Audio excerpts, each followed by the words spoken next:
সিলেটের শাহজালাল বিজ্ঞান প্রযুক্তি বিশ্ববিদ্যালয় থেকে আরিফ মিয়া নামের এক শিক্ষার্থী ঝুলন্ত মরদেহ উদ্ধার করেছে পুলিশ।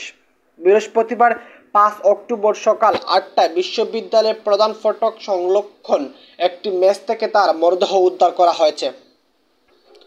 নিহত আরিফ মিয়া সমাজবিজ্ঞান বিভাগের ২০২০-২১ সেশনের শিক্ষার্থী। তার গ্রামের বাড়ি কিশোরগঞ্জ জেলার পাকুন্দিয়ায়। বিষয়টি নিশ্চিত করেছেন সাবেক প্রক্টর অধ্যাপক ডক্টর কামরুজ্জামান চৌধুরী। বিভাগের শিক্ষক ও শিক্ষার্থীদের বরাত দিয়ে তিনি বলেন, আনুমানিক ভোর ৪টায় সে গলায় ফাঁস দিয়েছে। সকাল ৮টায় পুলিশ এসে মরদেহ উদ্ধার করে। তার প্রাণহানির সুনির্দিষ্ট কারণ জানা যায়নি। তার মানসিক সমস্যা ছিল বলে জেনেছি। এর আগেও একবার এমন চেষ্টা করেছিল।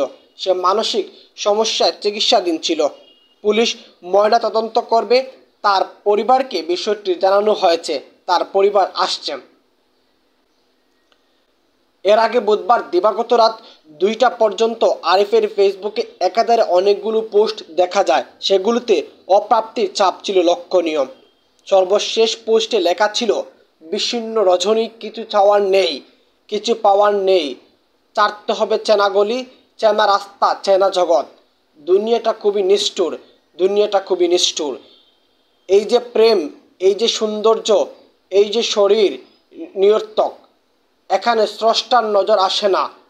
সময় মেপে নিয়ম করে সূর্যচন্দ্র দিয়ে রাখা কিছু আকুল প্রাণ। জীবনটা এখানে কীটপতঙ্গের, ভালোবাসা এখানে স্থবির।